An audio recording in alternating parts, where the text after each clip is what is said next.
Hi makers! In our last video, I showed you how to connect multiple LEDs on a breadboard using a parallel circuit. Today, we are going to connect those LEDs to an Arduino and control them with code. I will show you two different approaches. First, using a single pin to control three LEDs at the same time, and then using three separate pins to control each LED independently. For this project, we will need an Arduino board, a breadboard, three LEDs, three 220 ohm resistors, and some jumper wires. The first thing to do is connect the 5 volts and ground from the Arduino to the breadboard. Then, let's place the first LED on the breadboard. Next, we add the resistor. Usually, I place it between the anode and 5 volts, but this time I'm placing it between the cathode and ground. I'm doing this to show you something important. LEDs have polarity, but resistors don't. They work the same way in either direction.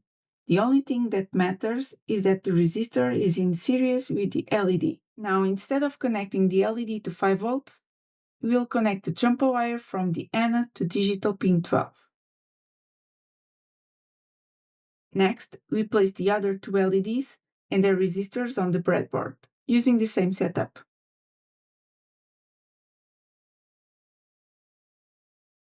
From here, we have two options. Use pin 12 to trigger all the LEDs, or use pin 12, 11, and 10 to control them independently.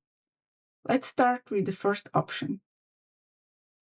To control all three LEDs using only pin 12, they must share the same electrical node. To share the signal, simply plug two jumper wires into the same row as pin 12 and connect them to the anodes of the second and third LEDs.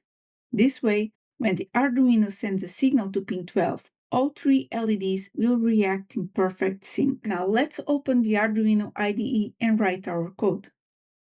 We will start by defining pin 12. In the setup function, we declare that pin has an output. Then in the loop, we tell the LEDs to blink by turning the pin high and low every second.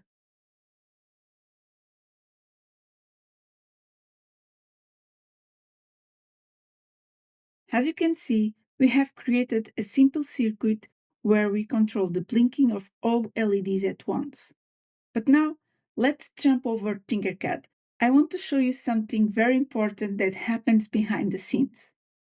I'll start by grabbing the breadboard, the Arduino, and the LEDs.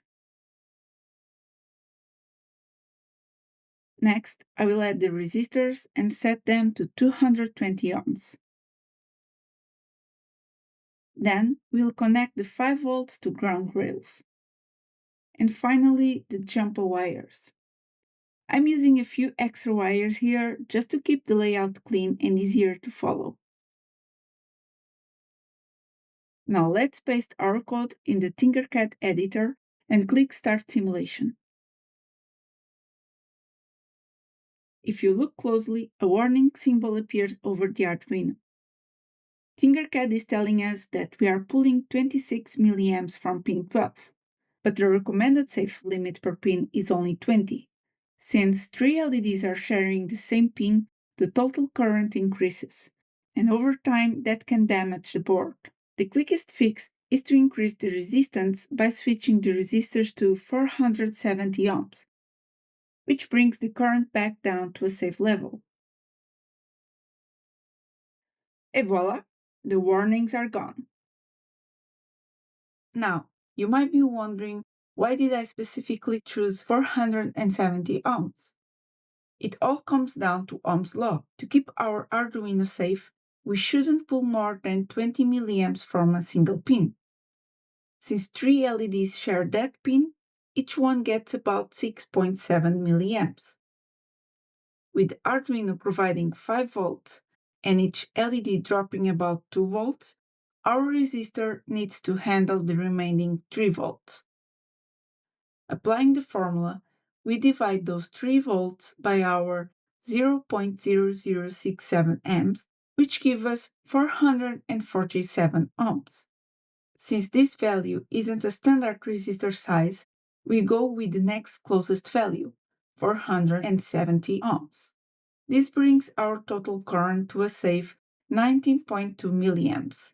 This way, the LEDs stay bright while keeping the Arduino pin fully protected. The second way to solve this current issue is to use independent pins. By giving each LED its own pin, each output only has to handle its own current. This keeps the board safe and gives us much more flexibility. To follow this new approach, we first need to remove those jumper wires we used to bridge the LEDs. The first LED can stay on pin 12. Then, we'll connect the anode of the second LED to pin 11. And the anode of the third LED to pin 10. Each LED now has its own address, which gives us full control over the circuit. So let's head back to the IDE and update the code.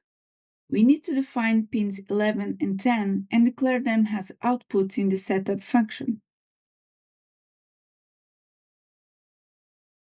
In the loop, instead of blinking everything at once, we can create a chase effect. To do this, we simply applicate the blink sequence for each pin, alternating which LED is triggered. I'm going to upload the code now so you can see the effect in action. And there we have it. This is the power of independent control. It allows us to control the LEDs one by one, so you can either blink them in sync or create a sequence. You might be wondering, why don't we need a delay after setting the pin low? That's because the code runs in sequence. Each LED already stays on for 1 second thanks to the delay after high, and as soon as it turns off, the next LED turns on and starts its own delay. Just one more thing. If you want all the LEDs to blink together again, simply set all the digital write pins to high, followed by a delay, and then set them all to low. It would look like this. Let's upload the new code. And as you can see, they are all blinking in unison now.